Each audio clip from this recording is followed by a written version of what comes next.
NTA के पास जब ही खबर है एनटीए ने कार्रवाई किया। सर एक महीने पहले भी लोगों ने अभी देखो इसका मैं कोई तथ्य के ऊपर आज काम बात करना पड़ेगा। जब तक मैं तो अस्वीकार नहीं कर रहा हूँ। 7 को एनटीए को खबर आया, हम 7 रात को हम तीनों के बीच में बातचीत हुई, हमने काम किया है, तथ्य के साथ बात करेंगे। Sir, there are structural issues within NTA, which was red flagged by the Parliamentary Standing Committee in December 2025 itself. 6 months later, we are standing in the same situation. NTA के 14 में से 5 पेपर्स में irregularities या गड़बड़ियों की बात parliament committee ने खुद कहा था। देखिए, मैं पार्लियामेंट्री कमेटी के मत पे नहीं जाऊंगा, मैं राधाकृष्णन कमेटी के मत पे जाऊंगा, आपकी मत पे जाऊंगा, फैक्ट पे जाऊंगा। असम्पशन पे नहीं बात करेंगे, पॉलिटिकल टोन पे कम से कम आज तो मैं करूंगा, सारे का उत्तर मैं पार्लियामेंट भी दूंगा। भी सब एक्शन टेकन रिपोर्ट भी हमने दिया है। हमने और पार्लियामेंट स्टैंडिंग कमेटी की विशेष करके जब प्रतिपक्ष के व्यक्ति बैठ जाते हैं कैसे लिखते हैं, फिर आप मेरे से आप भी ज्यादा जानते हो।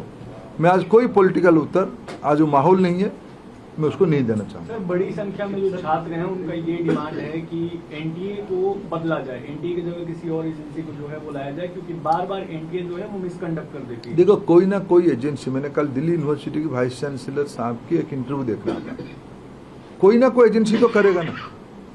देश में अनेक जगह पे स्टेटों में भी ब्रीच हो रहा है, कोई एजेंसी वहां भी काम कर रहा है। पिछले दिनों में भारत सरकार ने एक पब्लिक एग्जामिनेशन की कंडक्ट एक्ट लाया, व्यवस्था को सुधारनी पड़ेगी, व्हीकल नहीं, व्यवस्था को सुधारनी पड़ेगी। एनटीए कोई सरकार के निर्णय नहीं था, कुछ विसंगति को ध्यान में रखते हुए सुप्रीम कोर्ट ने कहा था एक सेंट्रलाइज एजेंसी बनो, उसमें से बनी है। एनटीए ने हर एक साल 1-1 करोड़ काम कर रहा है, अच्छा कर रहा है, फिर भी गड़बड़ी हो रही है, उसके दायित्व हम लेते हैं। व्हीकल का इशू नहीं है, इशू है प्रोसेस की, चैलेंज की। सोचा मैंने कहा ना, ये जो अभी मैंने आज होम सेक्रेटरी, सामान्य गृह मंत्री जी ने होम सेक्रेटरी साहब को निर्देश दिया है कि हर एक जिले में इस सर्विलांस व्यवस्था को, हमको पता है कौन सी जिले में कौन सी दलाल घूम रहे हैं, ये सामाजिक व्याधि है। लाखों करोड़ रुपया खर्चा करके व्यवस्था को तोड़ने की, ये कोई व्हीकल की इशू नहीं है, ये व्यवस्था की, ये कोई एक व्याधि है।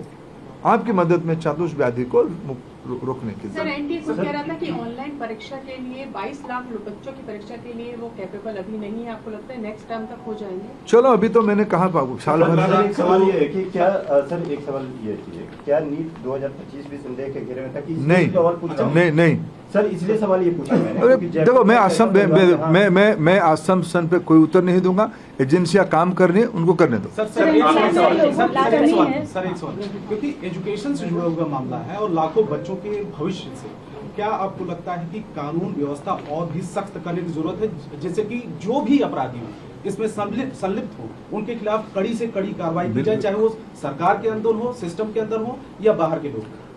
कोई भी हो, उसके ऊपर सख्त कार्रवाई करना ही पड़ेगा, नहीं तो सामाजिक व्याधि एक भयंकर कैंसरस रूप ले लिया। सर, अब कंप्यूटर बेस्ड हो गई है तो क्या हुआ नहीं, हुआ नहीं, मतलब अगले 10 साल से होगी तो क्या यही देख सकते हैं कि शायद ऑफलाइन में कुछ ना कुछ दिक्कतें आ रही थी ग्राउंड पे, या किस तरीके से? क्योंकि देखिए, सारे विषय को मैंने आज की परिप्रेक्ष्य में आपकी मदद मांगा, आप उसमें मदद करिए। धन्यवाद।